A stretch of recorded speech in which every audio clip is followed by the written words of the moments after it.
Today's video mga boss, so meron naman po tayong unit na Krypton R Yamaha mga bossing. Ang problema nga pala dito mga bossing ay nakatambak na lang. Dahil po meron po nagtanong sa atin kung paano i-check yung mga unit na ayaw na pong umandar o walang kuryente. So tulad nito mga bossing, i-check muna natin yung ating ignition coil kung meron bang kuryente. Kickstart muna natin. So wala pong kuryente mga bossing. Tulad nitong mga Krypton G Yamaha mga boss. So yung CDI natin dito, so primary drive po to mga bossing, no? Mayroon po tong sariling magnetic na mag-isa lang po siya mga bossing. Ay lahat pong mga unit natin or kahit anong klaseng mga unit mga bossing, hindi po magkapareho ang CDI, no? So mayroon pong iba battery drive. So doon po tayo mag-base or mag-check muna sa ating ignition mga bossing. Bago ang regulator. So dito muna tayo mag-check mga bossing. Pag primary drive yung CDI natin, dahil mayroon lang po tayong isang wire dito na i-separate doon sa punta sa ating ignition mga bossing. So grabe, matagal-tagal to nakatambak. Bale mayroon po tayong i-check nito mga bossing.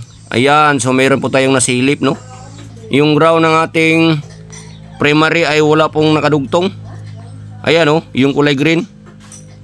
So ang gagawin natin dito mga boss, so naputol talaga.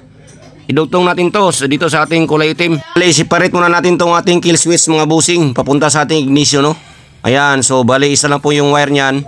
At itong ating negative ng ating primary coil mga boss, so idugtong po natin yan sa ating negative sa ating wire harness. Ayan. Para po ma-check po natin talaga kung mayroon bang problema ang CDI natin dito o pulser ba o primary natin dito mga bossing sa ating stator. Ayan, so mayroon po tayong kulay brown dyan. Same process lang nga pala sila mga bossing sa XRM 110, W100. Basta primary drive yung unit nyo, so ganito lang po proseso mag-check. Pag-check naman natin dito sa ating primary coil mga bossing, so mayroon lang po tayong binawasan dito sa ating chassis, no? Para maklear talaga natin or makita natin kung mayroon bang kuryente. Ayan, so mayroon po siya. Ayun, no? Malakas po siya. So possible walang problema yung ating primary coil ito mga bossing. Ayan, so apat na beses po natin kickstart. Dugtong lang natin ulit yan. At dito tayo mag-check sa ating kulay orange na wire mga bossing. Pag Krypton po yung unit natin. Try natin kung mayroon bang mag-spark or malabas output sa ating CDI. Ayan, so wala. Ganyan na pong sitwasyon sa ating unit mga boss. So possible na CDI or pulser lang po yung problema na natin dito. So ito na. I-separate muna natin yung ating mga CDI. Mayroon po tayong socket dyan mga boss. So marami-rami po yung wire natin dito mga bossing, no? Ngayon, ang last step natin ito mga bossing, dahil natanggal na po natin yung ating CDI. So mayroon po tayong gagawin dito para malaman natin kung pulser ba talaga o CDI yung sira dito mga bossing. So ito na. Dahil wala pa tayong available na CDI sa ating Krypton mga boss, so ang igagabit natin dito mga bossing ay pang W100 po, no? Dahil magkapareho lang po sila. Primary drive, bali 5 pong wire dito mga bossing, di tulad ng Krypton, ipito. Marami-rami po. So ito na. Bagoy po yung ating CDI para naman may pakita po natin kung ano ba talagang problema sa pagganitong unit mga bossing na ayaw pong lumabas yung kuryente, no? Bali step by step yung paggawa natin dito mga bossing. Ayan, dahil natap na po natin guys yung XRM 110 na CDI.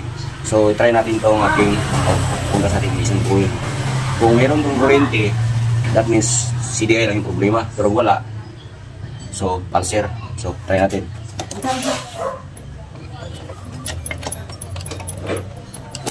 Ayan. So mayroon. Idugtong lang natin to. At i-check natin sa ignition kung lumalagpas ba yung kuryente. Ayan. So dito.